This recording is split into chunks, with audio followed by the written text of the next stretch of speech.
यह मंत्र भी लगभग 5-6 बार बोलना चाहिए। और इसको बोलते समय आप जहाँ बैठे हैं वहां पर जो पसली बिछी हुई हो या जो पसली हो या रेत हो उसको बाहर बिखेरता रहे और ये मंत्र बोलता है। जगाने के लिए सरसों आप बिखेरते हैं और शांत करने के लिए जो पसली पड़ी है वह बिखेरे और ये मंत्र बोलते।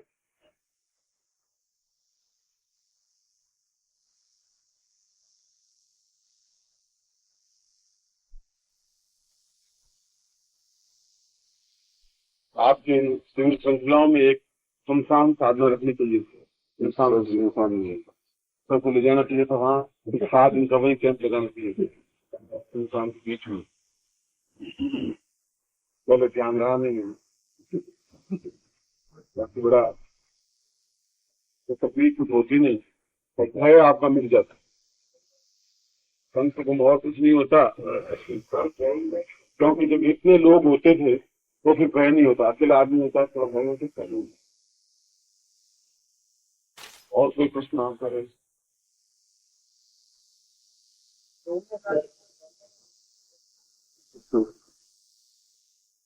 नमः शिवाय मंत्र का जाप है करने में।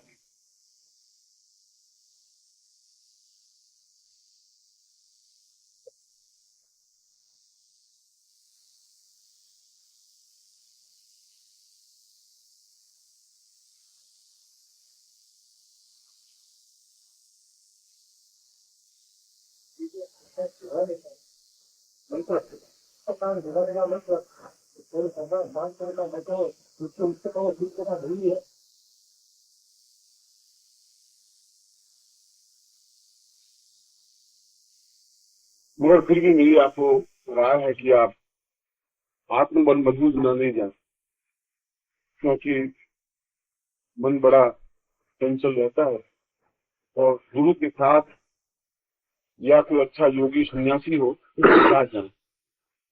1-2 बार जाने के बाद में जब आप देख लें बस और कोई भय नहीं महसूस हो तब आप जरूर जाएं, क्योंकि फिर आपको आनंद आने लगेगा। शुरू में तो भय लगेगा, बाद में आपको आनंद आने लगेगा, क्योंकि वो भी एक आपका परिवार वैसा महसूस होगा और फिर एक मित्रता भी बन जाती।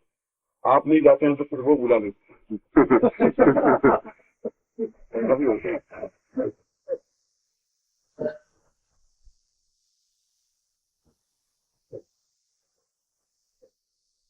मगर मनुष्यों से ज्यादा सभ्य वे योनियां, मनुष्यों से ज्यादा वे सुसंस्कृत योनियां। मनुष्य तो फिर भी धोखा दे देता है, वे योनियां धोखा तो कम से कम नहीं देती, या मार देंगी या बचा देंगी, धोखा नहीं देंगी। यदि आप उनको नुकसान पहुंचाएंगे तो आपको खत्म कर देंगे। यदि उनमें ताकत ज्यादा है तो, और आप में ताकत है तो आप उनको खत्म कर देंगे, और या फिर वो आपको अधिक हेल्पफुल होंगी, मगर वो आपको धोखा नहीं देंगे। यहाँ पर तो मनुष्य तो धोखा दे सकता है। मनुष्य का विश्वास करो वो सबको मार दे, वो ऐसा नहीं करेंगे। इसलिए इन मनुष्यों से वे योनियां सभ्य हैं, सुसंस्कृत हैं और समझदार। इसलिए मनुष्यों से भय खाने की जरूरत है, उनसे भय खाने की जरूरत नहीं है।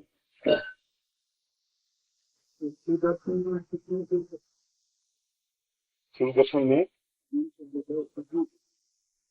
नहीं, मंदिर तो 4 बजे तक हमें, हाँ बीच में आपको विश्राम नहीं लेना। और बीच में अगर विश्राम लिया तो तकलीफ हो जाएगी। विश्राम का मतलब हाथ पर हिलाना शुरू किया और नींद लेनी शुरू कर दी तो तकलीफ हो जाएगी, क्योंकि नींद में झोंके में आपका सिर या फड़ कोई घेरे के बाहर गिर सकता है, तो फिर वो नहीं बच पाएगा। तो फिर जागरूक रह करके मंत्र जाप करना है, या थोड़ा घेरा बड़ा बड़ा तरह से बना देना चाहिए जिससे कि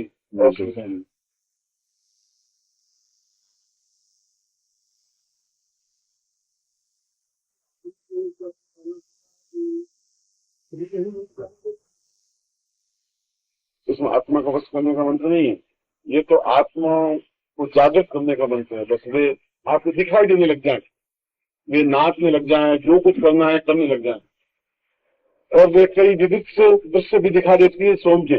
ऐसा भी दिखेगा जैसे कुछ भूत प्रेत बैठ बैठ शादियां कर रहे हैं, ऐसा भी वो देख सकते हैं। लड़ाई झगड़ा कर सकते हैं, एक दूसरे का खून खसर कर सकते हैं, नाच सकते हैं, शराब पी सकते हैं, सेक्स कर सकते हैं, कैसे भी दृश्य हो सकते हैं।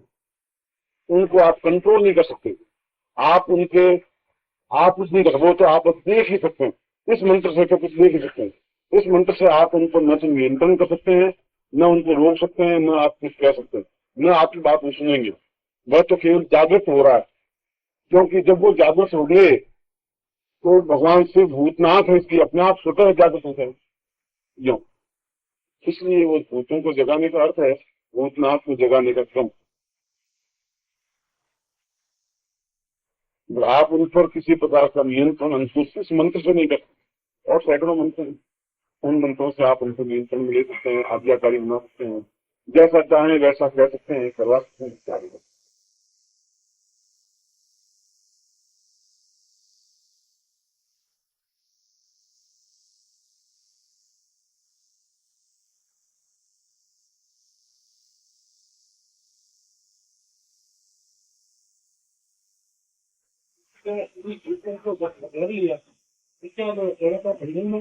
ये बात नियंत्रण है।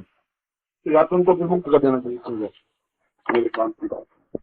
शांत संधि होती है, कुछ बड़े बात जो नौकर होते हैं, बड़े गुस्से वाले होते हैं, बस बटन मारने के धड़ धड़ बटन मरते हुए बस करेंगे। हांजना है तो सीधा मांझेगा, कोई धमधमाट करेगा। तो वो भी वैसी होती है उनमें, कोई बड़े सीधे होते हैं, कोई बड़े तेज होते हैं। मगर जो जैसे हो, ये आपके नियंत्रण में उनको हैंडलिंग कैसे करते हैं। अगर क्रोध के साथ आन काम बंद भेद सारी नीतियां उनके साथ इतना नहीं करती, मगर वो आपको नुकसान नहीं पहुंचाएंगे, ये गारंटी। कभी भी वे बेवफा नहीं होते हैं, वफादारी में न्यूनता नहीं बताती। वो कह देंगे कि हम ऐसा करेंगे या आप हमें ऐसा करेंगे, पहले से वचनबद्ध हो जाएंगे, फिर उसका पालन करेंगे। तो आपको ऐसा नहीं है कि आप सो रहे हैं, आपको गला दबा दिया कि नुकसान पहुंचा दिया, कि आपको उठा के फेंक दिया। वो सेवा ही करेंगे आपकी, बिल्कुल रक्षा करेंगे आपकी, वफादारी। ये उनके प्रति उनकी विशेषता है।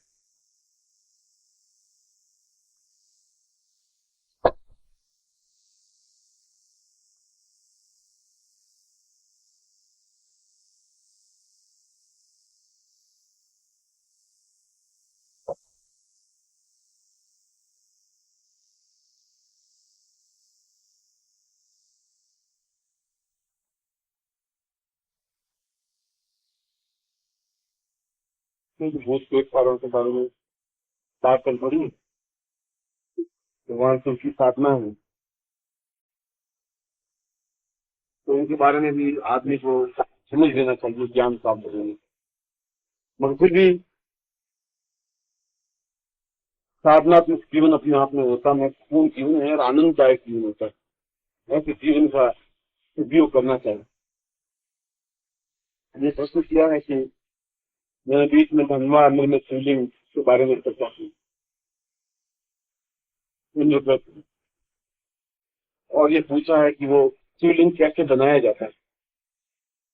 मगर शिवलिंग बनाने की जो विधि है वह बड़ी पेचीदा है, टेक्निकल है, और उसको आधे घंटे में हम समझा नहीं सकेंगे हम।